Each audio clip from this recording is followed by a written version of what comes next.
Mirandhasya gnananjanashalakaya chakshurunmilitam yena tasmai Shri Gurave Namah. Shri Chaitanya-manobhishtam sthapitam yena bhutale swayam rupa kadamahyam dadati swadharanitam vandeham Shri Guru Shri Yudhakamalam Shri Guru Vaishnavamscha Shri Rupam Sakrajatam Sahamana Raghunatham Tam Sajivam Sadvaitam Sadhutam Parijana Sahitam Krishna Chaitanya Devam Shri Radha Krishna Padan Sahamana Lalita Shri Vishakhanvitam He Krishna Karuna Sindhu Dinabandho Jagadvate Gopesha Gopika Kanta Radha Kanta Namostute Tata Kancana Gaurange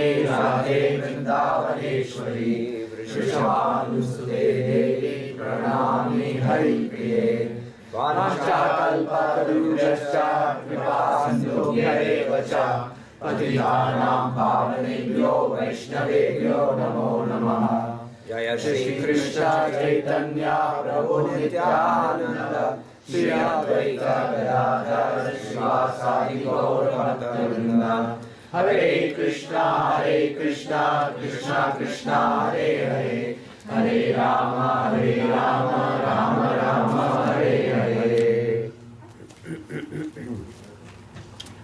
Om Namo Bhagavate Vasudevaya Om Namo Bhagavate Vasudevaya Om Namo Bhagavate Vasudevaya Om Namo Bhagavate Vasudevaya Om Namo Bhagavate Vasudevaya Om Namo Bhagavate Vasudevaya Narayanam Namaskritya Naram Chaiva Narottamam Devim Saraswatim Vyasam Tato Jayamudiraye Nashtaprayeshu Abhadreshu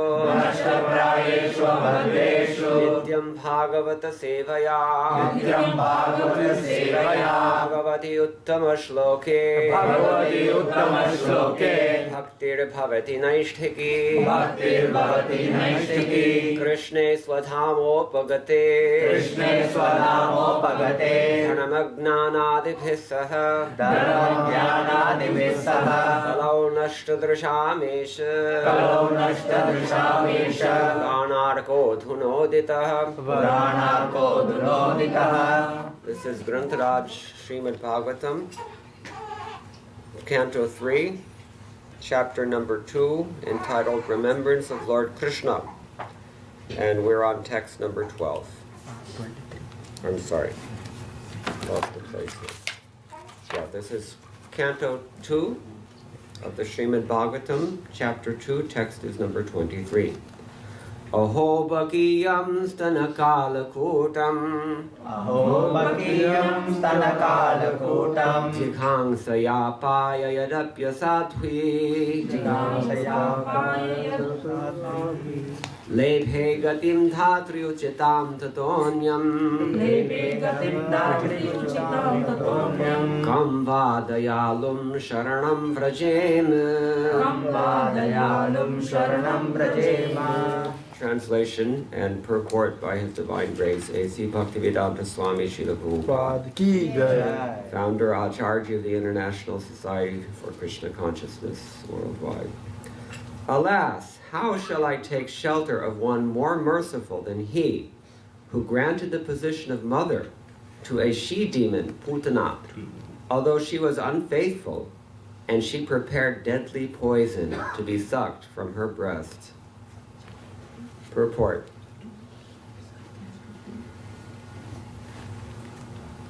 Here is an example of the extreme mercy of the Lord. Let's all turn our cell phones off, just to facilitate concentration.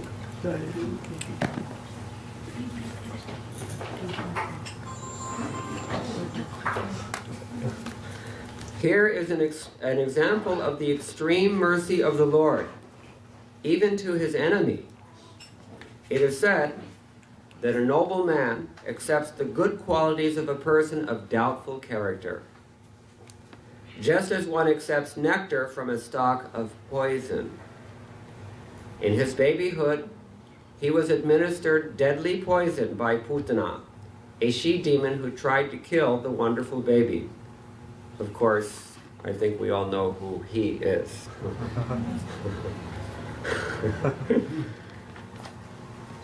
And because she was a demon, it was impossible for her to know the Supreme Lord. Even though playing the part of a baby,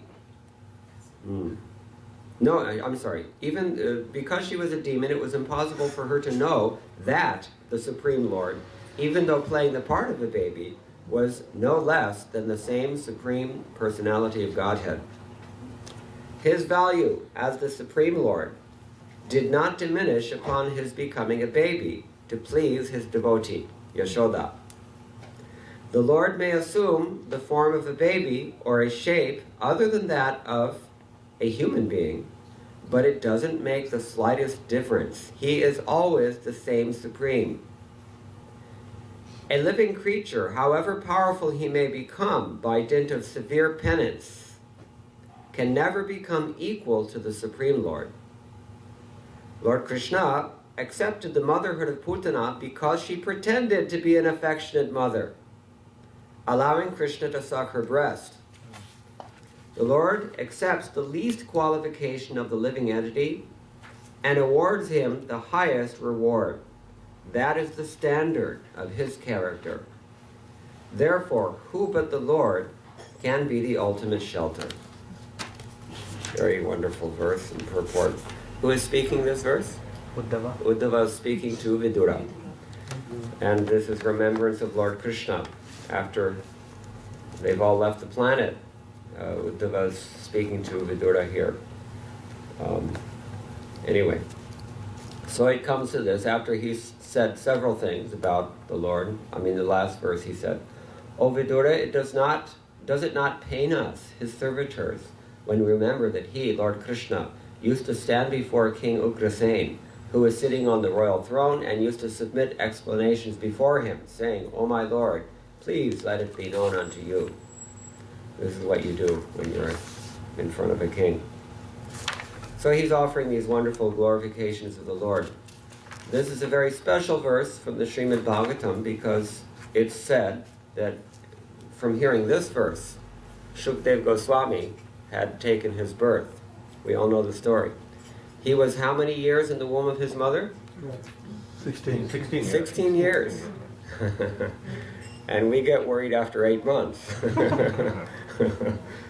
So, 16 years, and the reason he did not take birth after even 16 years in the womb is because he was a liberated Brahmavadi.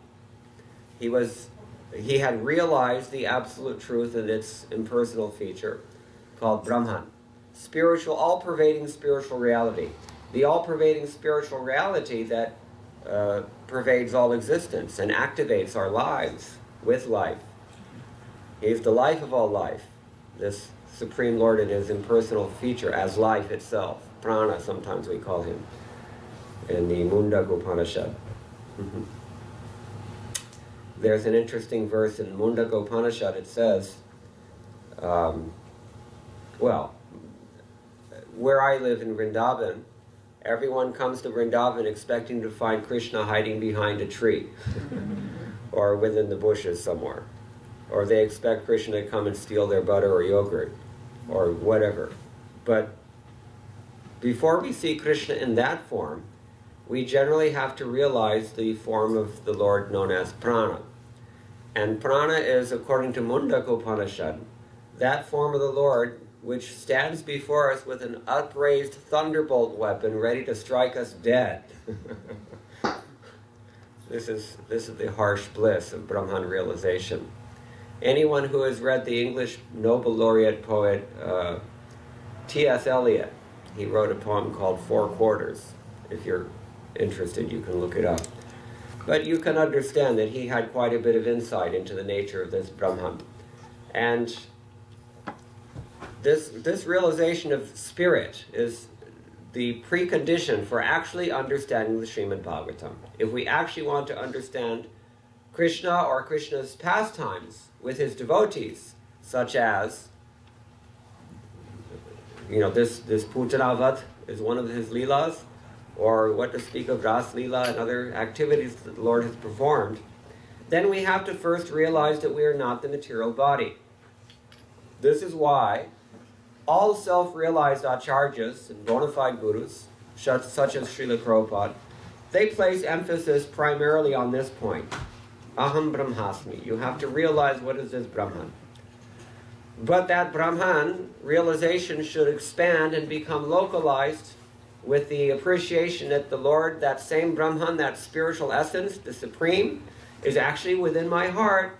He's ready to give directions as I need, intelligence as I require. He's ready to reciprocate, in fact, if I render some service. And at that point, we begin to recognize that there's Bhagavan. Vadanti tattvavidas tattvam yadgyanam advayam brahmeti paramatmeti bhagavaneti shabdyate. The first canto of the Srimad Bhagavatam tells us. The sages tell us that the same supreme truth is realized in three different ways. Just like we can say the sun is coming in the window here behind us. We can see the sun has risen a few hours ago, and the sun is coming in the window. If you're sitting in the very back, you may be feeling uncomfortable because the sun is in the room.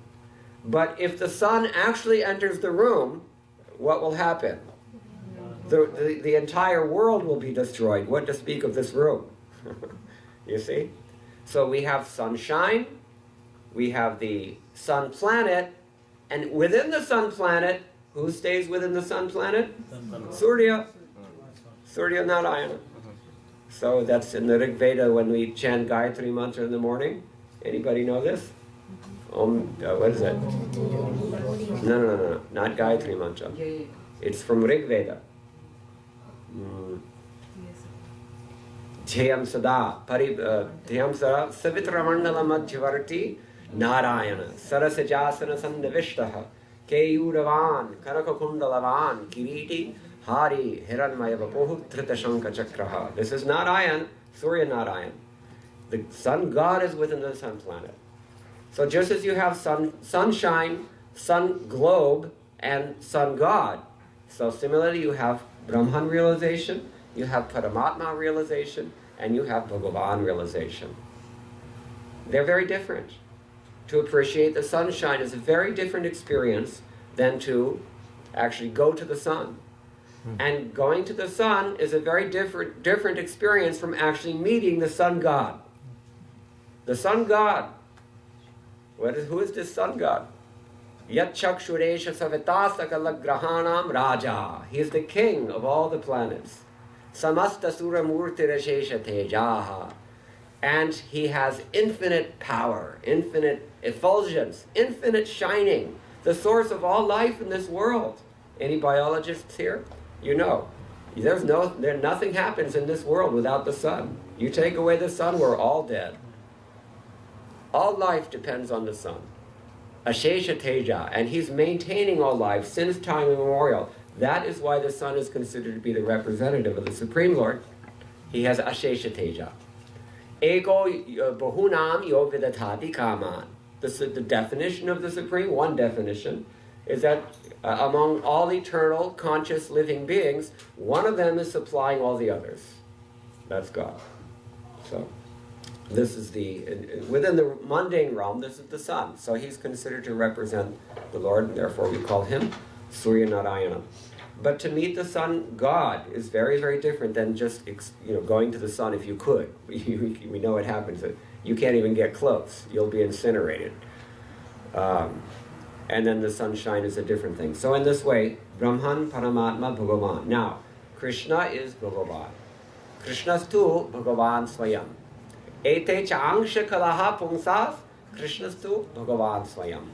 In this same first canto of Srimad Bhagavatam, it's described that there are many different forms of the Lord. They've all been described. His avatars, his kalas, his amshas, his parts and parcels, his expansions, etc. But of all of these, there's one who is the supreme, and that is Krishna. Therefore, Brahma Samhita, which was found in South India. Where in South India? In Adikeshava. Where is Adikeshava? In Kerala. Tiruvattura. Near Kerala, on Tamil Nadu border. Anybody from that district knows Adikeshava. So, even Chaitanya Mahaprabhu brought back this book, Brahma Samhita, from that place, 500 years ago. How much of the Gaudiya Vaishnava philosophy is based on that book? So much. In that, the verse I just quoted about Surya is from that book only. And similarly, so many other statements, authoritative statements about the position of Krishna vis-a-vis his creation, his expansions, the demigods, the Brahman effulgence, Param, everything is there. You see? That means that 500 years ago, in the extreme south, far away from Bengal, where Gaudiya Vaishnavism is they say, the home of Gaudiya Vaishnavism, there was this traditional understanding of Krishna that we're teaching today. It's not just a question of party policy. Aisa lagta hai. Pratit hota hai ki there must have been some, this was recognized. That's the point. Brahma Samhita. Written by him? Huh? Well, some people say it was written by Chaitanya Mahaprabhu. No. It was in the temple, I think. They have more integrity than that. He brought back 2 books from South India that he highly appreciated. One is Brahma Samhita, the other one is Krishna Karnamritam. Krishna Karnamritam from Bilvamangal Thakur.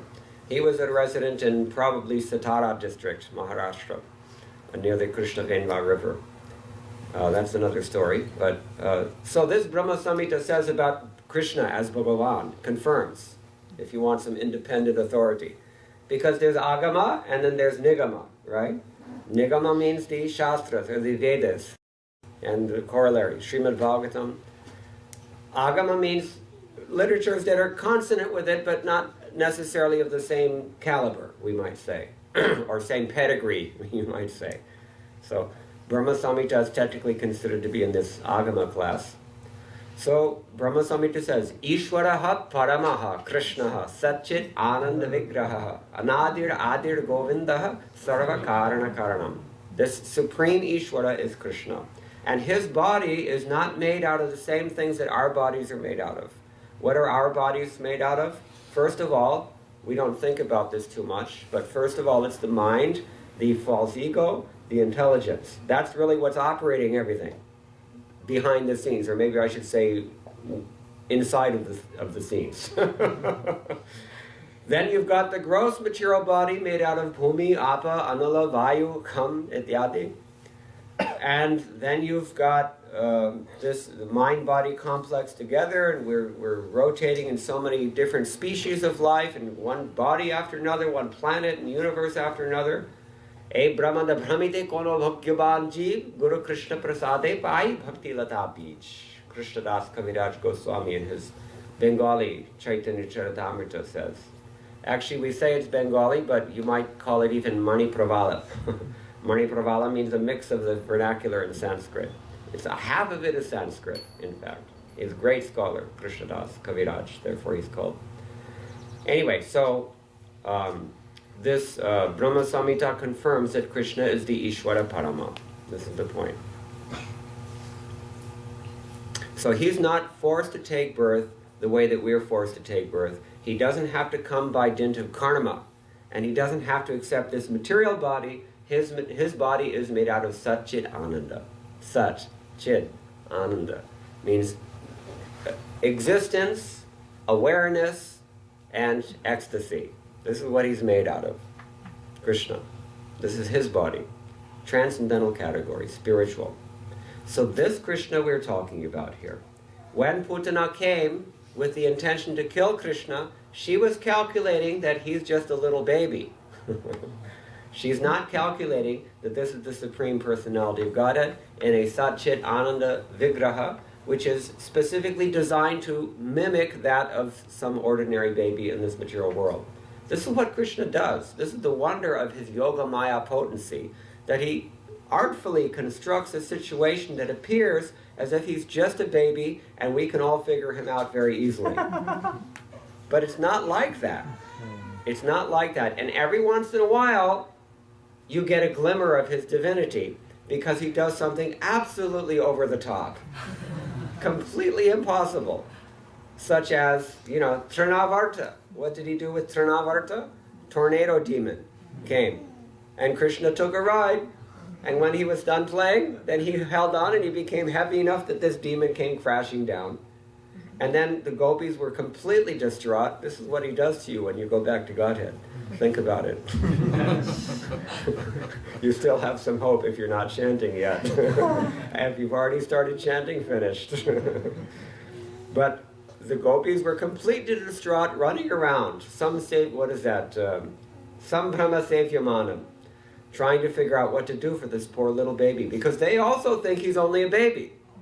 But their Maya is called Yoga Maya. Putana's Maya is called Mahamaya, the great Maya, the great illusion of the, in Braj Pasha they have this song about Krishna. Jadu karata hai Nandalala. He's always doing his magic on us, as if casting a spell on everyone, and he controls everyone by this Mahamaya energy. How do we know that? Mayadhyakshena prakritihi suyate sacharacharam ityadi. Bhagavad Gita mein. He says that this prakriti is Maya is working under my direction. Many places it's confirmed. So the gopis in Vrindavan, rather, they are bewildered also by Maya, but it's an antithetical Maya. It is the Maya that conditions those who love Krishna. And Mahamaya is the Maya that conditions those who do not love Krishna. That's the difference. When we love Krishna, when we do something for Krishna, because of Krishna's wonderful qualities such as mercy, as we see here, and we'll try to elaborate in a moment, then Krishna reciprocates with us in love. You see? And when we approach him with some other motive, then he will also, ye yatha mam prapadyante tansathaiva bhajami aham. Everybody reciprocates with me as they reciprocate. I will commensurately reciprocate. If you want to come and kill me, then I will kill you. And that's what he did to Putana. But when Krishna kills you, it is a special benediction. This is the point. When Krishna kills you, it's actually mercy. Because Putana, even though she came as a murderess to kill Krishna, tried to poison him. What mother will do that? You see? But he took it, no, she gave me breast milk. See how wonderful he is, how nice he is. Where do you find such a person that when you're ripped off, is this how you treat the person who rips you off? We don't have that kind of mercy, but wonderful mercy. Otherwise, how are we sitting here today? Maybe you are all pious, but I'm not. Anyway, so Krishna is so kind like this that he will deliver you even if you come to try to kill him. And when we approach Krishna with a little bit of love, then he magnifies that love and he nourishes that love and the faith that produced it, whatever little glimmer is there. And then we advance. And if we're practicing the process of Krishna consciousness, then we will advance step by step by step. What are the steps? In the beginning, we have a little bit of passive appreciation. Oh, let me go to this program. They might say something interesting. Or I like the music. Or I'm hungry. Whatever it is. We all have some motive in the beginning when we approach Krishna. But because we've approached Krishna, this is the point. Just as Putana had a motive, demoniac motive, to kill Krishna, a sadhvi, the word is used. She was not saintly. There's sadhu and sadhvi. So this is the idea.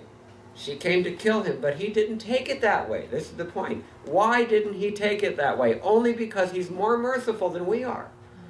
He took it, oh, she's Mata. And so he reciprocated with her in Mata, because this is Braj Leela. So when he killed her, he sucked out, we know the story, he sucked her milk, not only her milk, what else did he suck out? Her very prana, her life. And when she was killed in this way, that is to say her material body was killed in this way, but what happened to the soul, the prana? Atma? She was... Okay, I'm hearing different answers. Somebody says Goloka, somebody says merge, somebody said what else? She became a nurse. She was given the position in Vaikuntha as the Lord's Dhatri. This word is used here. Dhatri means nursemaid. You know, when sometimes the mother is too busy, so someone else will take care. This is what happens when you're in Vatsalya Rasa. She had some glimmer of this, maybe. We don't really know. There are stories like that. But the idea is that Krishna took it that she's reciprocating with me as if she was Mata, so I should treat her in that way. How wonderful it is. So we have to cultivate this kind of bhakti, and then we will become covered over by the Yogamaya potency, as are the Vrajavasis. What happens when the Vrajavasis, something Krishna does wonderful? I was reading the other day. One time after Ekadashi, today is Yogini Ekadashi. So we're celebrating Ekadashi in the appropriate manner by hearing and chanting about Govinda. So one time after doing this, Nanda Maharaj decided the next day on Dwadashi he had to go early in the morning to take his bath. That's actually appropriate. After Ekadashi we take the bath, or after performing a sacrifice we take a ritual bath in the Ganga or the Yamuna. Nowadays, unfortunately, you cannot step into the Yamuna. You will get covered with carcinogenic chemicals. Last time, I went to Brahmanda Ghat in Gokula, and I went to look at the river, and from one bank of the river to the other, and all the way down the river, and all the way up the river, I could see nothing but a 2-foot-high blanket of soap suds. And when I cleared away the soap suds to take a handful of Yamuna to offer back to Yamuna, this viscous, highly viscous, liquid, blackish, came out of my hand, and I had to find some bottled water to wash my hand off, because otherwise the hand was also... This is the condition of the Yamuna now. For your information, just because many people don't know, 90% of the Yamuna's water that flows out of the Himalayas is sluiced off into either Haryana or Uttaranchal for agricultural purposes. 90%. 10% he reaches Delhi. And that of that 10% of the Yamuna Jal that reaches Delhi, how much do you think Delhi uses? 10%. 10%. And the result is that at the bottom of Delhi, near the, what do they call, Okhla Barrage, then that 10% is returned into the Yamuna basin, but it's not really, I mean, you can call it Yamuna Jal, I suppose, but the point is that it's either been processed through a factory or through a human body. You take your pick. Therefore, 15 years ago, Srivats Goswami, one of the chief priests in Radharaman temple in Vrindavan, he had to break the tradition of 5 centuries that his family was following, that I just cannot bathe in this river anymore. Imagine what that feels like. We don't know, because we don't have the kind of connection that a person in his position would have with Yamuna. But it's something to think about. So recently, of course, they've started this YAP, just like in the 20 years ago, Virbhadra Mishra at the Sankat Mochan temple in Banaras. He started this GAP movement. GAP means Ganga Action Plan. So now we have YAP, Yamuna Action Plan. So they're gapping and yapping for 20, 30 years now, and we don't know what the result will be, but if we put volition into this, then something can happen, because they have to respond. This is the way democracy works. India is the world's greatest democracy if the squeaky wheel gets oiled, or watered in this case. So if the people complain, then they have to do something, because politics, it will never work. We all know the nature of Indian politics in general. Maybe things will be different with the Modi government, we don't know yet. But it's change you can believe in, I suppose, India's version. Anyway, so Yamuna Devi. How did we get on this topic? We were taking bath on Dwadashi. Yes, so Nanda Maharaj was taking bath in Yamuna, and when he took his bath, one of the peons of Varuna, who controls water everywhere, he thought, this person is coming. He was ignorant, actually. It says that in the Bhagavatam. He made a mistake. We all do it. So he thought that, I have to arrest this person and bring him to Varuna. So he did that, and all the cowherd men, they found out that Nanda Maharaj just disappeared. And they thought, that now he's been taken away by Varun, we have to do something. So they were calling out for Krishna, Krishna, Krishna. Meanwhile, Nanda Maharaj was taken into Varuna's abode, and Varuna immediately saw him and said, oh, I'm so sorry, my foolish servant has committed an offense, please forgive me. And he saw that everybody in the whole palace of Varuna Dev, Nanda Maharaj saw, they're all so respectful and so fearful of his son Krishna, and he couldn't figure out what's going on. This is Yogamaya. And when he came back, then he reported to all the cowherd men.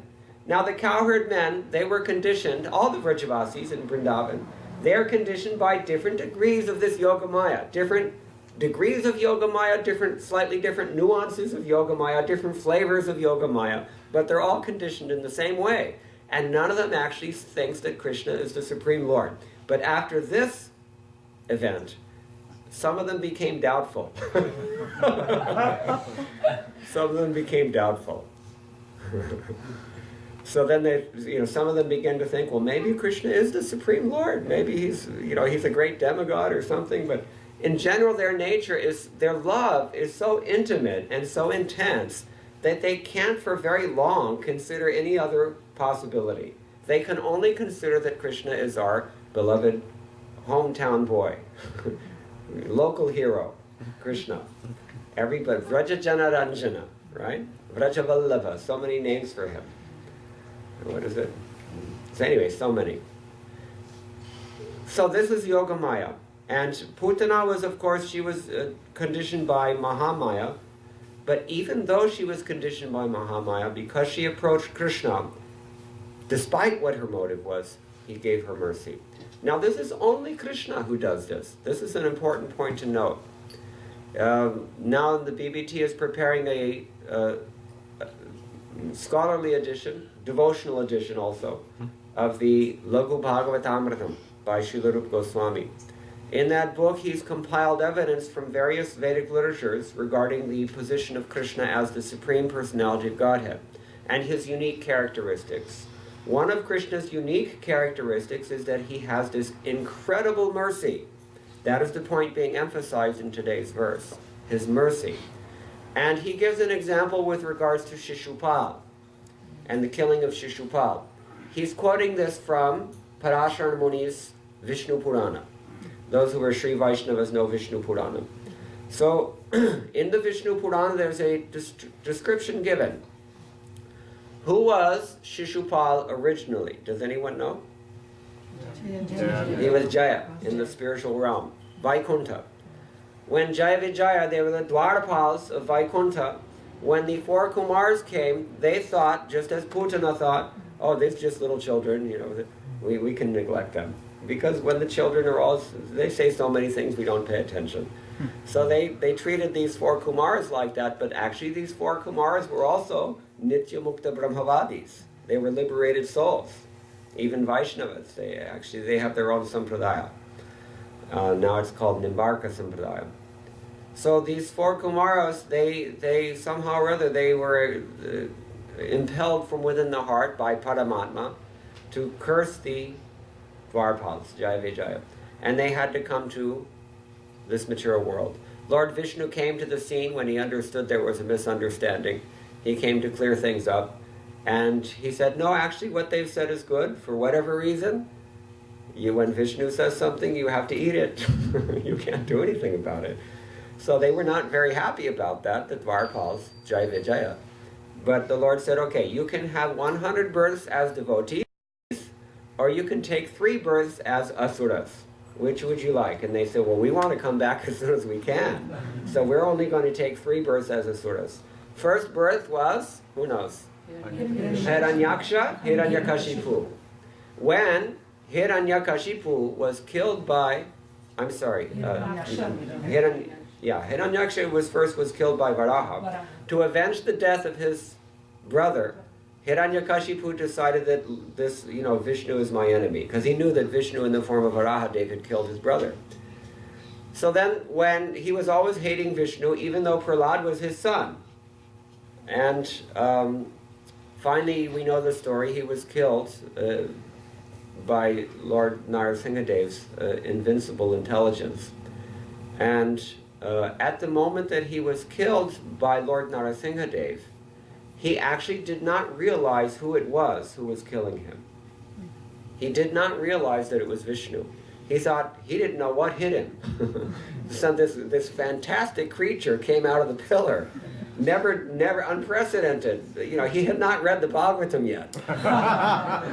So he didn't know the script. And, you know, he just thought, whoever this personality is, he's somebody pretty powerful, but I know that I'm the most powerful person in this universe.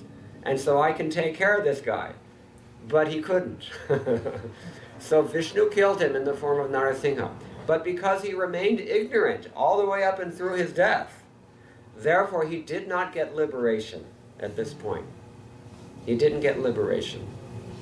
Even though the Bhagavatam says, even though Lord Narasimhadev himself says, whoever I kill will be liberated. But at this point he did not get liberation. Why? Ignorant.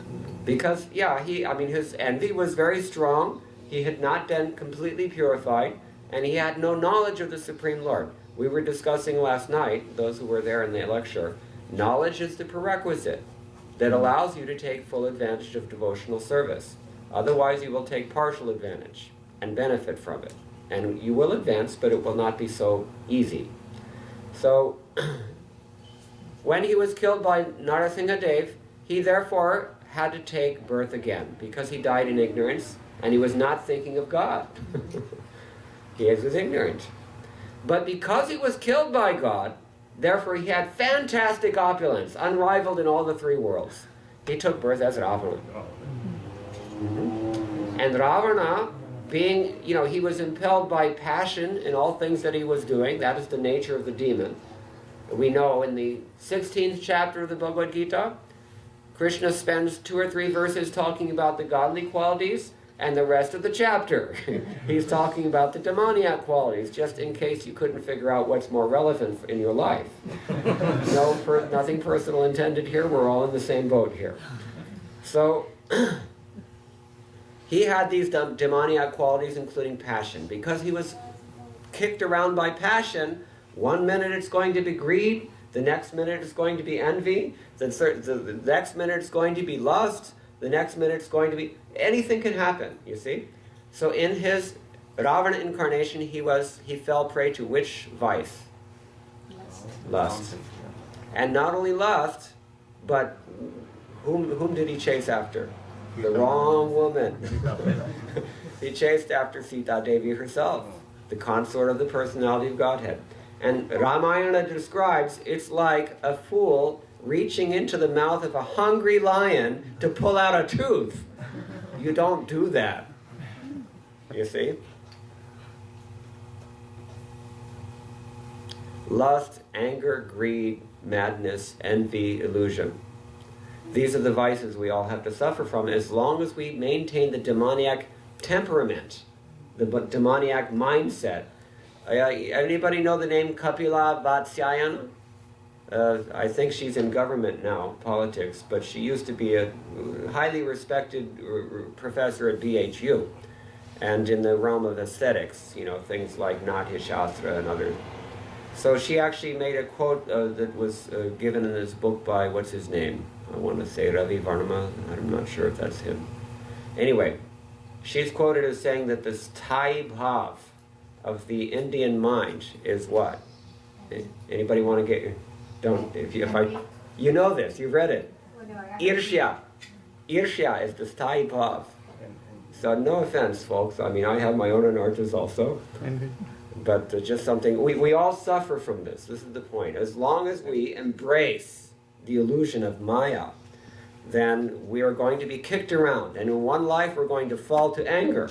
In one life, we will fall to lust. In another one, greed or envy or madness. Count your blessings if you have a working body and mind, because it won't last.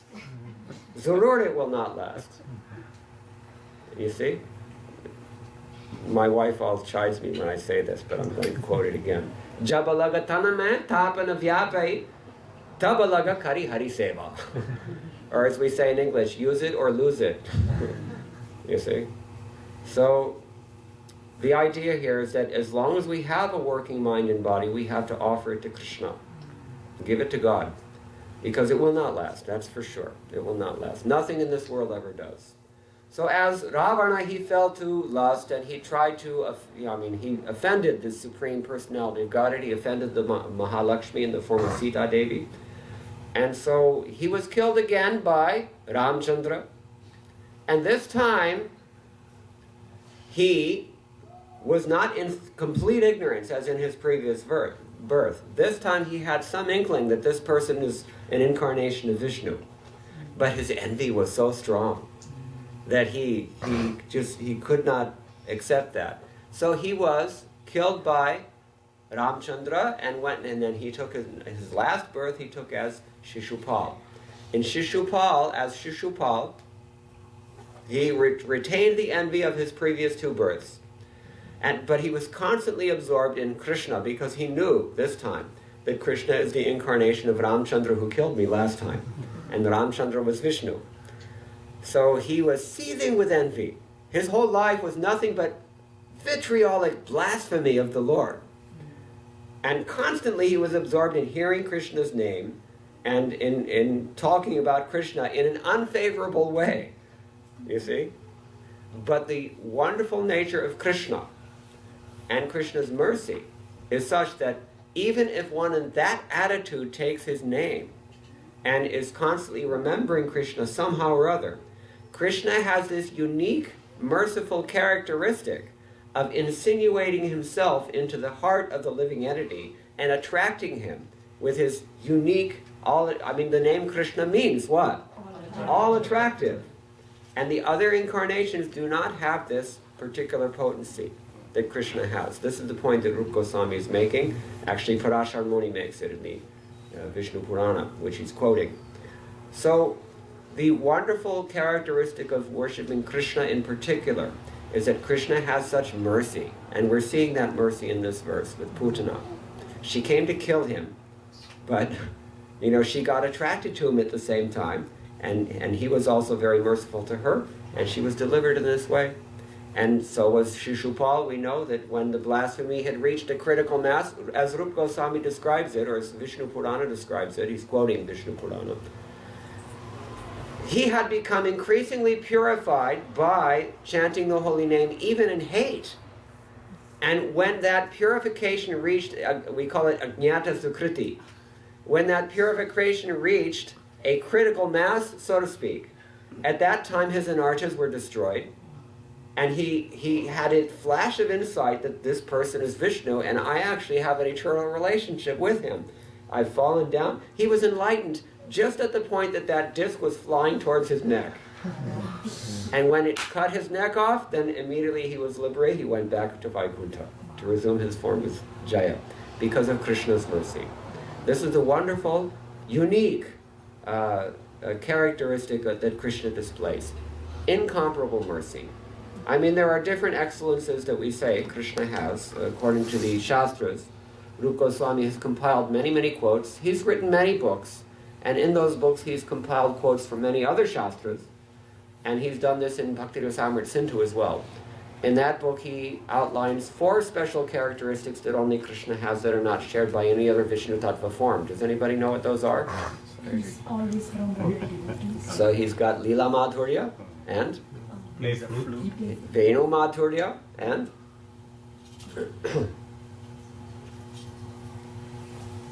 Rupa Madhurya. He's infinitely beautiful. What's the 4th one? I'm sorry? Attractive. Yeah, but that's Krishna. Huh? Lila Madhurya, Rupa Madhurya, Venu Madhurya, and? Renounced. Sorry? Renounced? No. Just now it escapes my recollection as well. But there are 4 of them. In this way, Krishna is unique, but here we see a 5th one. Krishna has mercy that is more than anyone else. Now, where does this fit in with Chaitanya Mahaprabhu? Because we hear those who are in the know, who have studied the Shastras, they understand that the Shastras actually speak of a very confidential incarnation in Kali Yuga, and that is Chaitanya Mahaprabhu. And Chaitanya Mahaprabhu is considered to be also this personification of mercy. The reason is that he is not different from Krishna. He is not an incarnation of Krishna. He is actually Krishna himself, but in a form that is unique for various confidential reasons. So this is the mercy of Lord Krishna. Now let's see if we want to dilate on anything else that Prabhupada has said here. First of all, the Lord assumes these forms, Krishna as his baby form. Now, do we have Bal Gopal in Vaikunth in Golok Vrindavan? No. Yeah, Bal Gopal is not in Golok Vrindavan. You mean the baby form? That's right. Krishna's baby form, small Kumara Lila, it does not exist in Vaikuntha.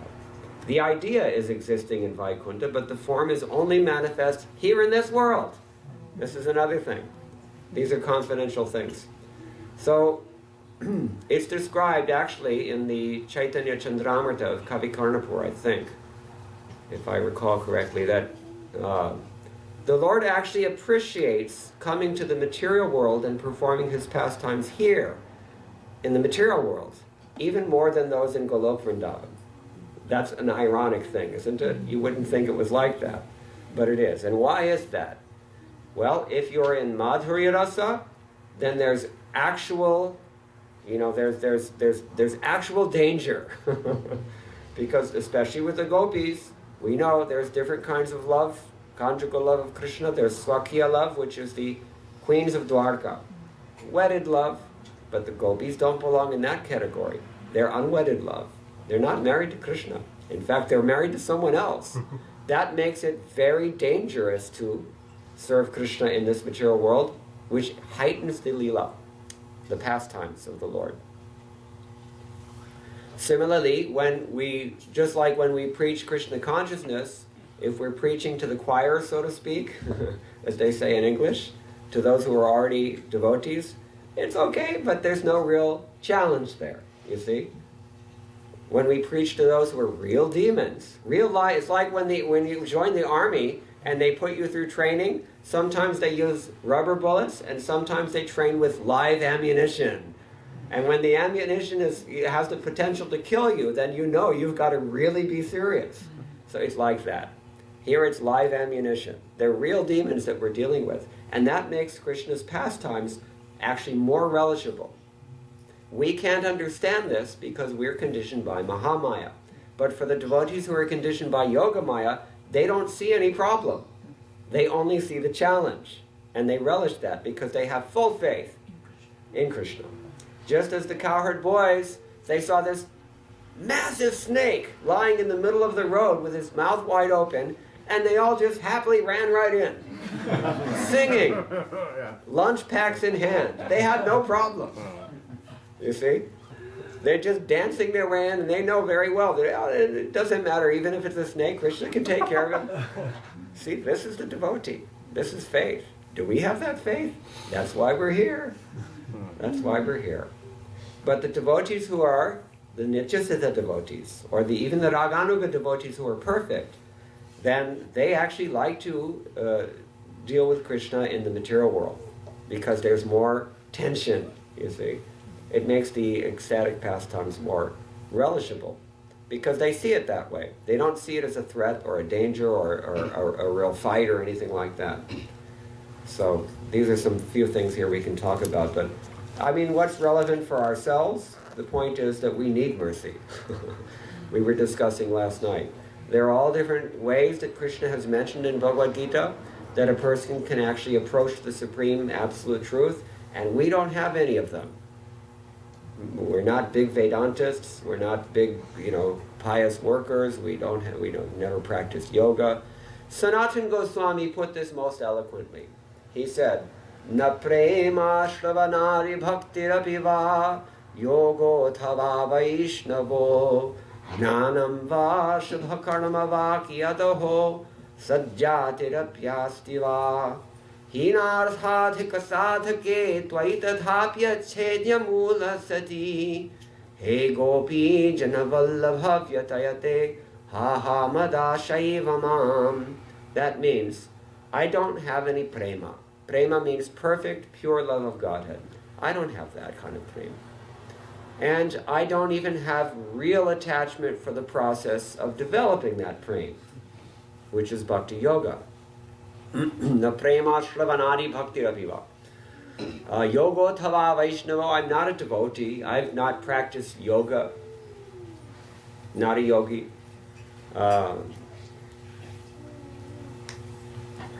Jnanam va, I haven't cultivated jnana. I'm not a big Vedantist. Shubha karma va, I've never actually performed any real significant austerities or penances or sacrifices. What's a significant landmark sacrifice that you might perform in this world?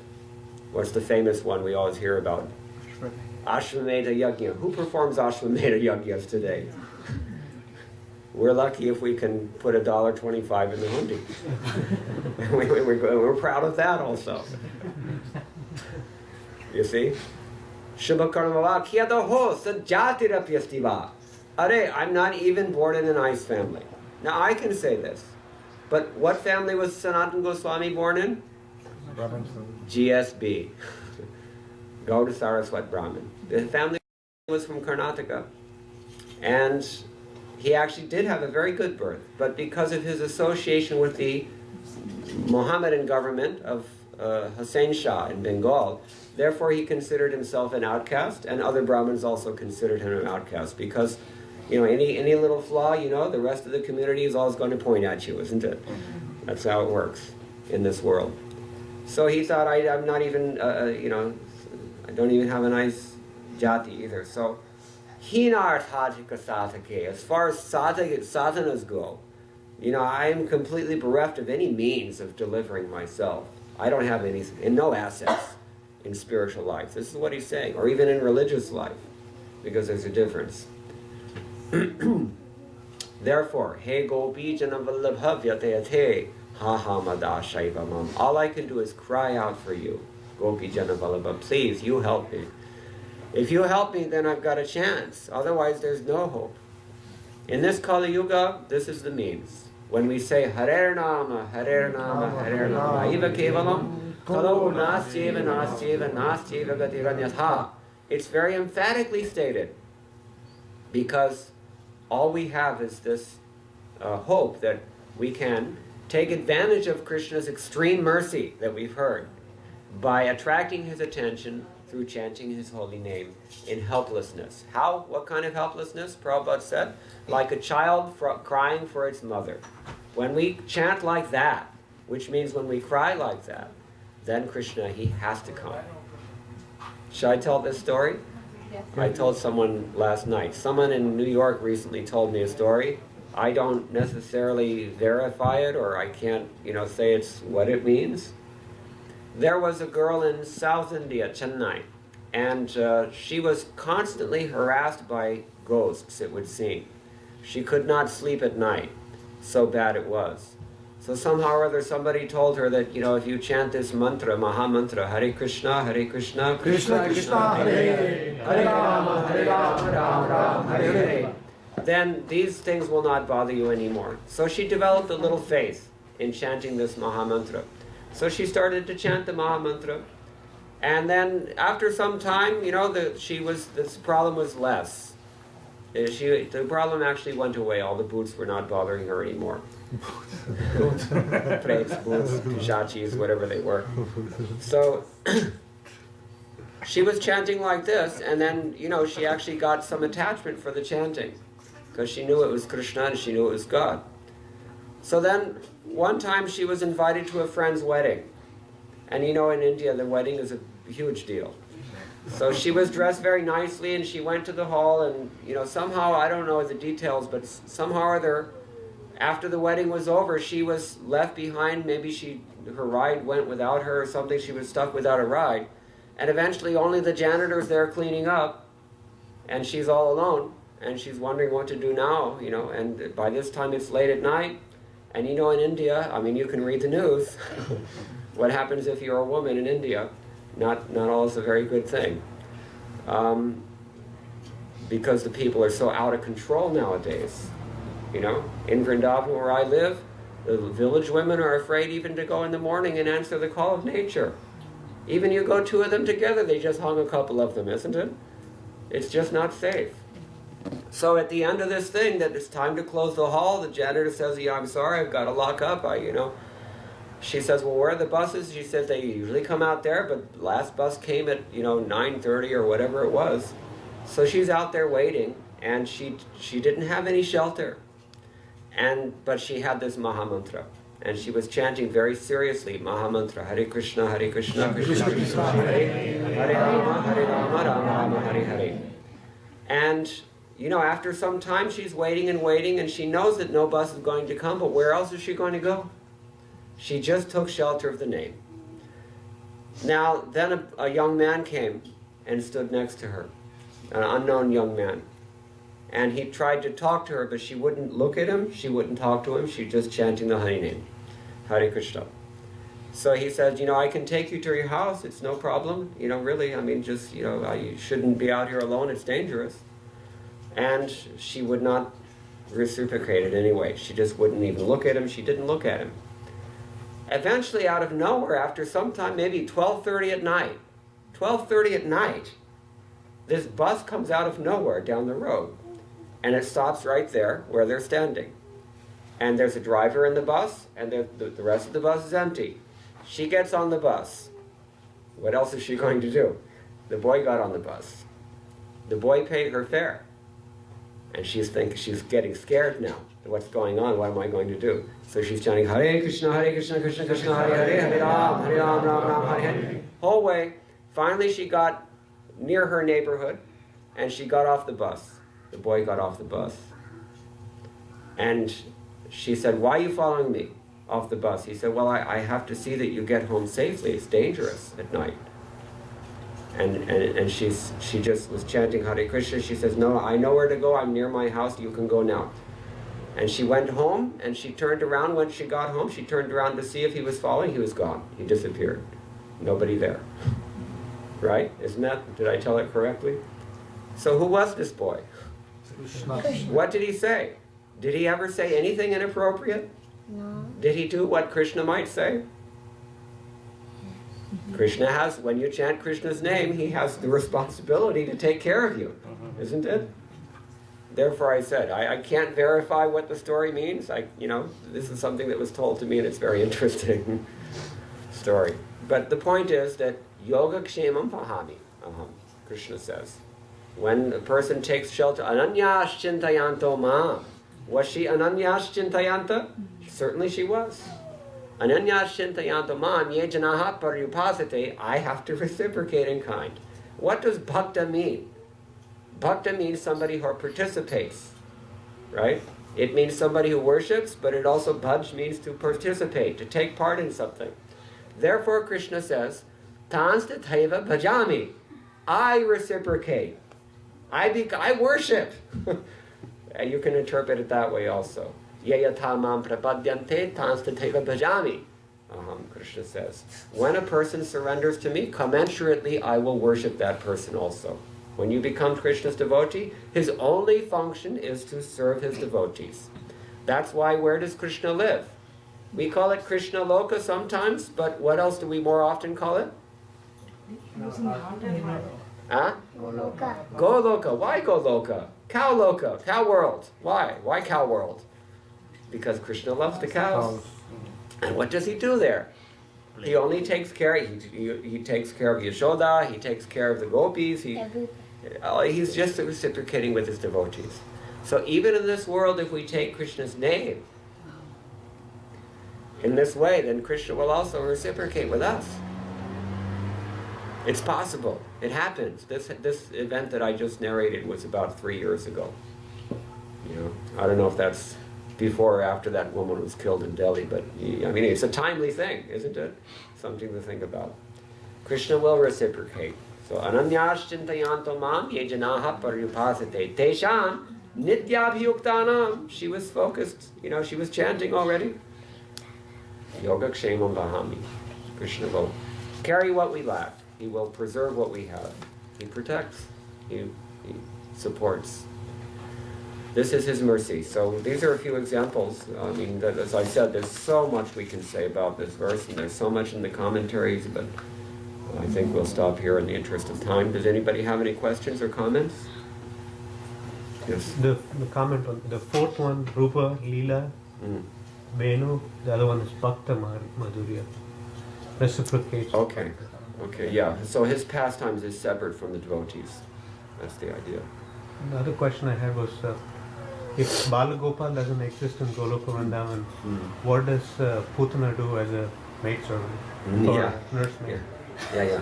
Well, you know, Vishwanath Chakravarti Thakur says that she is in Vaikuntha for one thing. That's my understanding, if I recall correctly. But just as demons do not exist in the spiritual world, correct? Because everybody there is a devotee. The demons are in this world. But there's the idea that demons exist in the spiritual world. And similarly, there is the idea that Krishna is just a baby in the spiritual world. But he doesn't manifest that particular form, you see. So she's got the sentiment, but not necessarily the activities to, you know, with reciprocating that particular form of Krishna. It's kind of like, you know, here in the material world, we hear that there are saints, but there are practically none. So in the same way, in the spiritual world, we hear that there are demons, but there are practically none. Or that, you know, you have Balagopal in the material world, that's fine. Because Krishna comes and appears to take birth, it appears to grow up, it appears to do so many things that are mundane. But in the spiritual world, it's all based on Kaishora Lila. Even Palganda is also not there. But the understanding is there. The recollection is there, even though the activities are not there. And the forms are not there. Is that okay? Yeah. Anything else? Prabhu, I had a question. Please. We hear about, when we hear about Lord Chaitanya, we say that he's most magnanimous, because when Krishna appeared, he put some conditions like Sarvadharman, Parityajya, whereas Lord Chaitanya Mahaprabhu is freely giving, you know, Harinam to everyone. But we also hear about Krishna's mercy here. Yep. Is it that Krishna's mercy was only exhibited in like some occasions when he took that Leela? It does look that way, doesn't it? I don't have a ready answer from Guru Sadhu Shastra, so I don't want to pontificate anything. But it does look like that. In Krishna's pastimes, he's very merciful. And, you know, Lord Chaitanya, as I mentioned, is not really different from Krishna, so this is his mercy form, you might say. When he decides to just give everything for free, that's called Chaitanya Mahaprabhu Gauranga. See, Audarya and Madhurya. Krishna is chiefly is exhibiting this sweetness and attracting us. But the mercy is actually stronger in Gauranga, in this particular form of mercy, Chaitanya Mahaprabhu. Prabhupada Saraswati has glorified him. Yeah, Prabhupada Saraswati you know very well. So, yeah, he's ad infinitum. He's glorified Lord Chaitanya in his mercy, and like that we can understand. Anything else? I have one question. As you mentioned that Putna, she is also ignored as like a Hiranyaksha. So why the Putna got liberated and That we've explained, that Hiranyakashipu and Ravana, they retained respectively their ignorance and their envy of the Lord. But because of Krishna's unique characteristic, his unique property of attracting us and bestowing mercy on us that's, you know, not comparable to the mercy any other form of the Lord displays, therefore he was liberated and sent back home, back to Godhead, when he was killed by Krishna. And this is the unique fortune of being killed by Krishna. I mentioned when someone is killed by Krishna. I didn't mention when someone is killed by the Lord.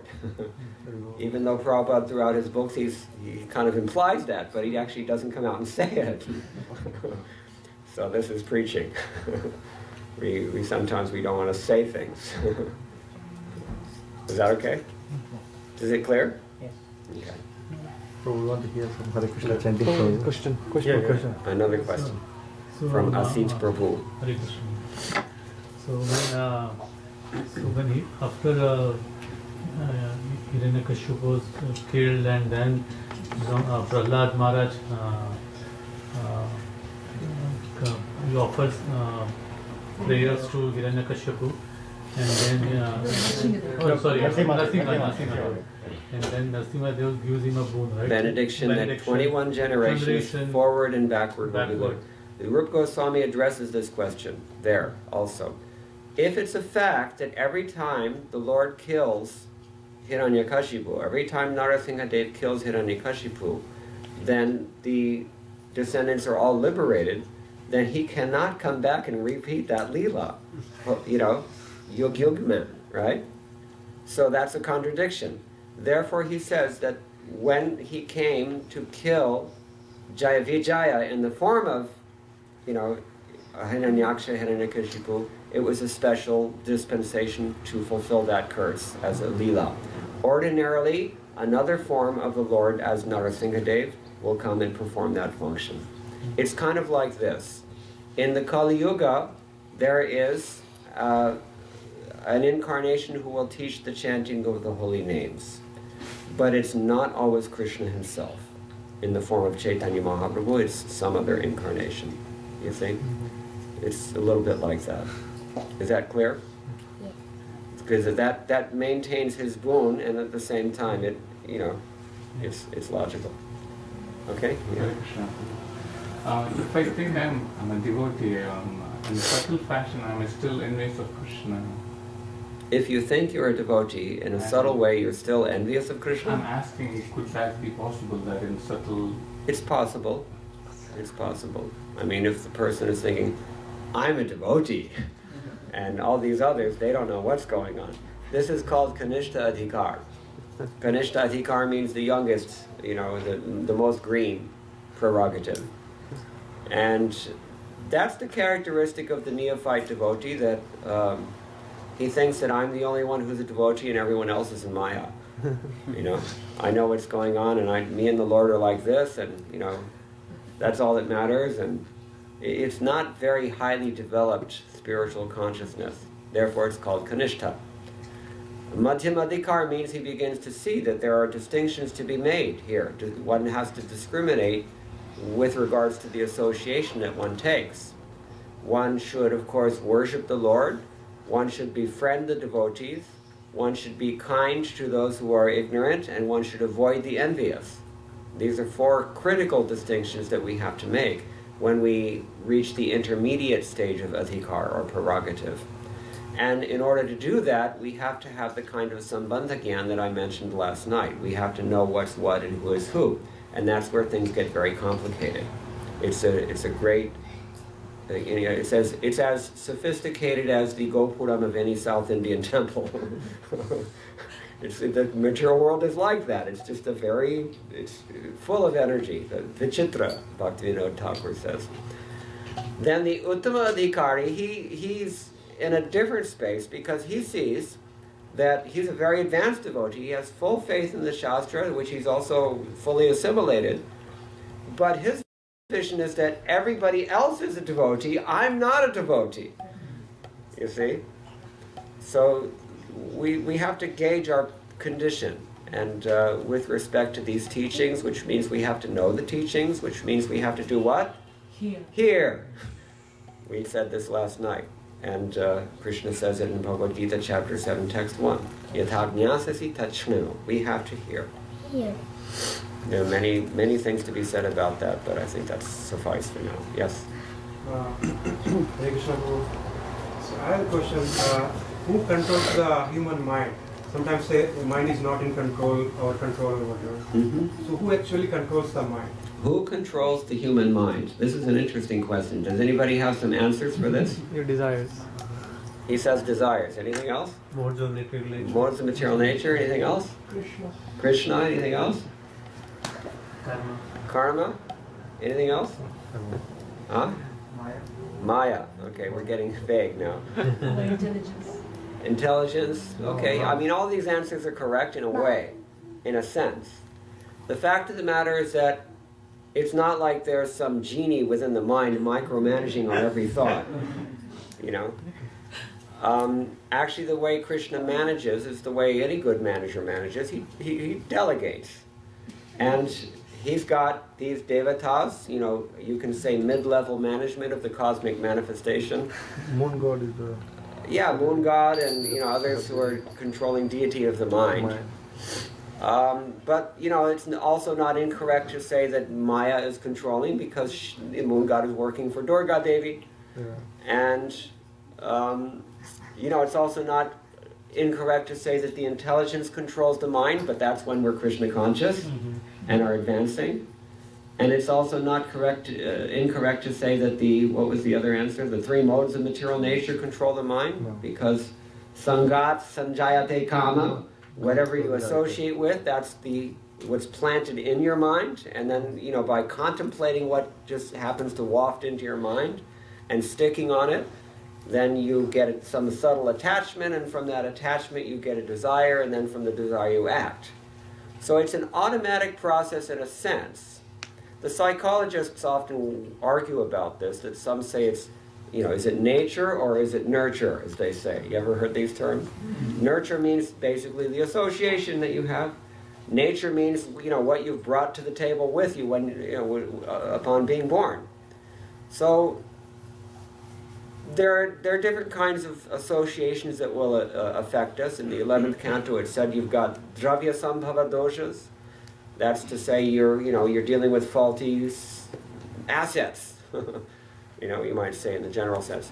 Then there's desha sambhava doshas, that the environment is bad. And then there's atma sambhava doshas, means that the baggage that you got inside, that you brought with you from your last life, that may be causing it as well.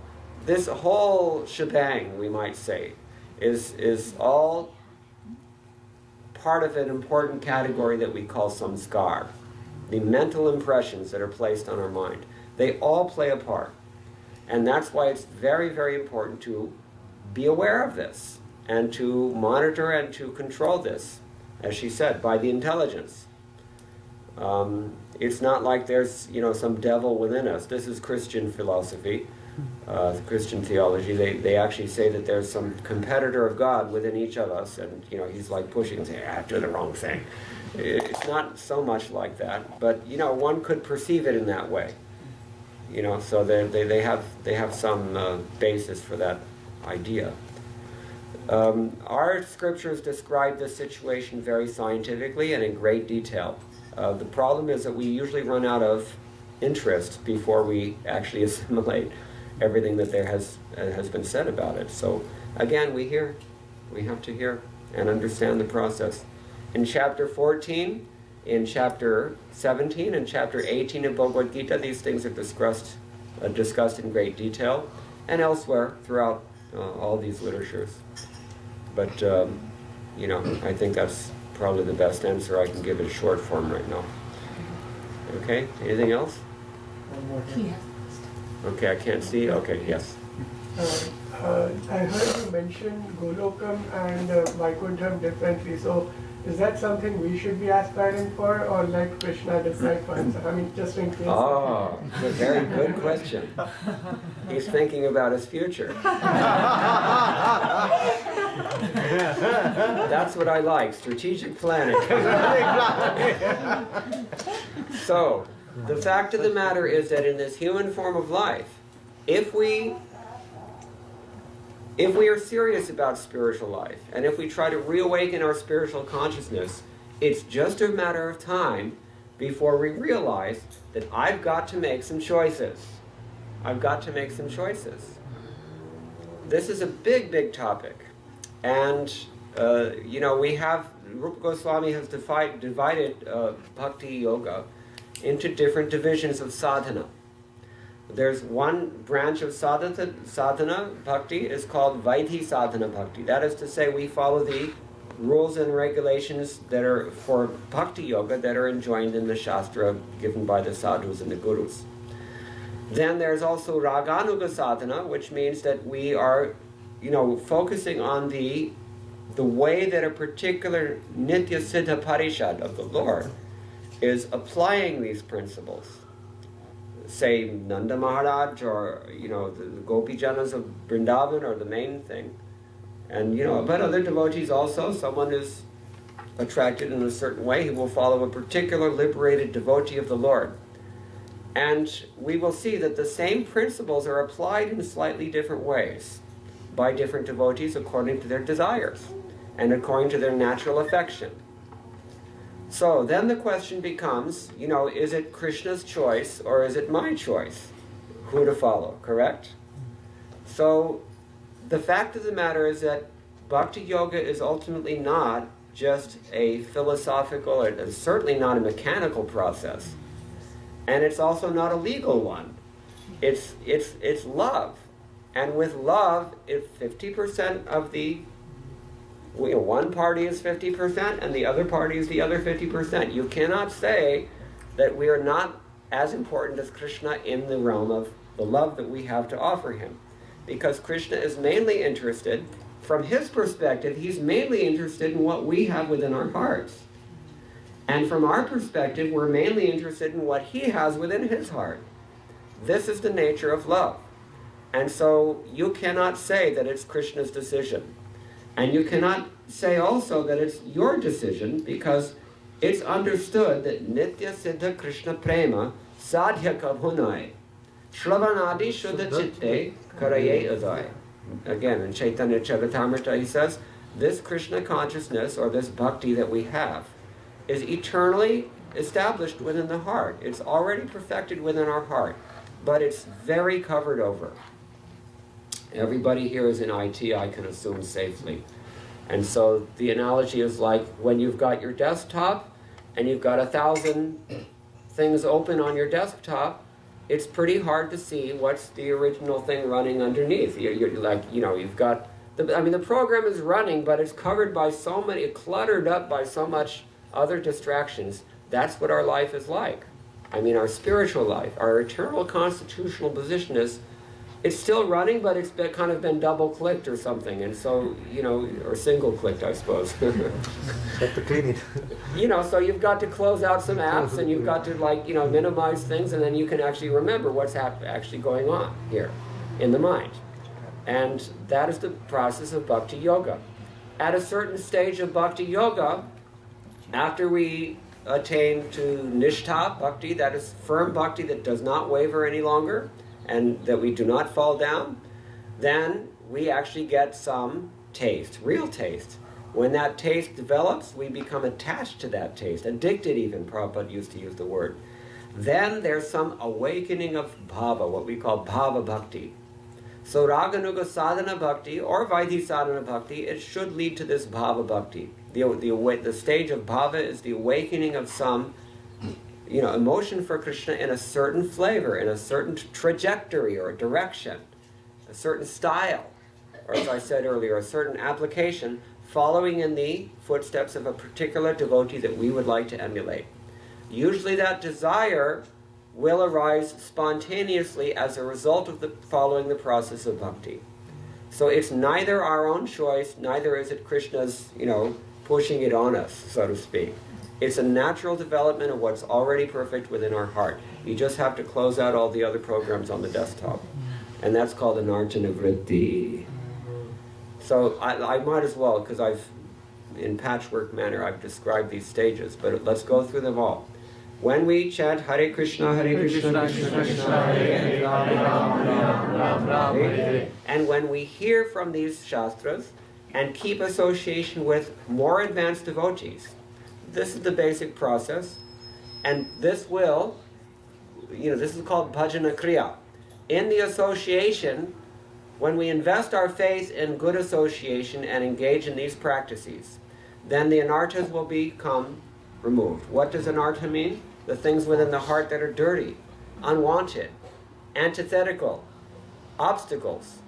We have misconceptions, we have attachments, we have some envy, we have certain physical or psychological problems that we have to work with. So many different kinds of anything obstructing this practice of pure devotional service, that's called an anartha. By practicing the process of devotional service very fervently, in good association, these anarthas will be worn away.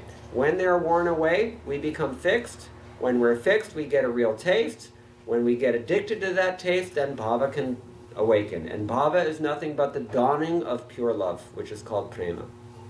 Just like when the sun rises in the east, you get a sense, okay, it's going to be dawn pretty soon. That's bhava. The heart is begun to melt in love. And when it's fully arisen, the sun of Krishna prema, then the heart is completely melted. There's no anarthas, there's no question of any of these illusions. Everything is clear. We're situated in our eternal constitutional position as a pure devotee in a particular form. In this Gaudiya Vaishnava Sampradaya, Chaitanya Mahaprabhu has particularly emphasized the love which is given to us by the Gopi Janas of Vrindavan. Ramya Kachit Upasana Prajavathu Vargena Ya Kalpita. The method of love which was conceived of by these gopis is the topmost. So, that's the one we emphasize. Is that clear? Anything else? Ladies first. I'm always confused Not clear with on what that. is the difference between the karma and the free will. Yeah. For example, I would like to chant mala 1 round at least a day, but I'm not able to do it. So Is it my karma or is it my choice? Yeah. Well, it's kind of, to be liberal, I will say it's kind of, you can say it may be both. But karma and free will, in fact, are two different things. Karma is what conditions us or predisposes us to make a particular choice. In that way, you can say it's your karma, you see? But free will is more powerful than karma because it's a spiritual thing. It is the function of the soul itself, to desire. That's all we can do. We can't really change our karma on a mundane level at least. And we can't, we can only make our own choices. We do have limited free will within a certain realm. But the difference between piety and impiety is that when we're pious, it becomes easier to make the right decision and less likely that we'll make the wrong decision. When we become impious, it's just the opposite. It's easier to make the wrong decision and unlikely that we'll make the good decision. And that's why sometimes we see there are some people that you just cannot help. Despite how much energy you put into them, or relationships, or people, no matter what you do, it's just not going to work. Because the karma is locked into place. Someone asked me last night about humanitarian work in this regard. The humanitarian effort is predicated on the assumption that I can make a difference. And you can't. You cannot make a difference because you cannot change another person's karma. This is something we don't like to hear often in this world. It's just like, especially here in America, that's what America is for. Everybody's thinking, you can become a millionaire. When I was young, they used to teach us a song, every boy can be president. It's actually not true. Everybody wants to be a millionaire. So how come some people working hard their whole lives, they never get anywhere? And some people, they don't work. And the money just comes out of nowhere. You've got to describe this. How is it happening like this? Only karma can really explain that. So, what do we say? Likitam api lalate pranchitam kaha samartha. Nobody's able to overcome whatever's... They say there's an indelible barcode printed on everyone's forehead. Only the devotees can read it. And it's in Sanskrit, probably. So even if you can, figure out a program that, you got to learn it. So the point is that when we commit sinful activities, that's why we say in Krishna consciousness, we avoid these sinful activities.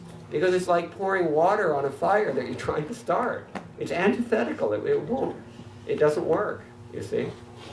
So we're more likely to make bad decisions when we are generally suffering from bad karma, which is why it's not a good idea to go there. Is that okay? Is it clear? But, in essence, karma and free will are completely separate.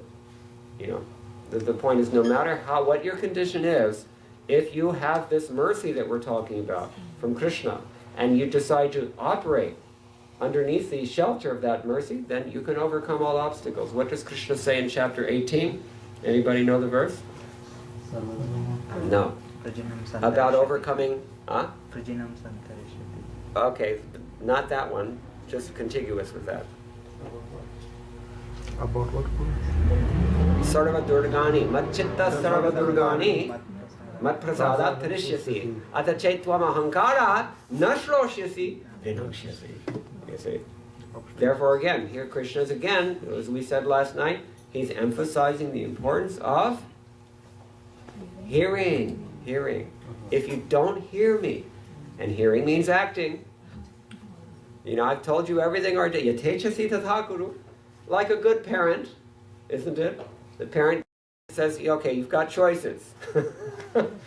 If you do this, this is what's going to happen. If you do that, the other thing's going to happen. Now you choose what to do. And the kid always makes the wrong choice, and then you give him time out. And then he learns. You see? So Krishna is like that.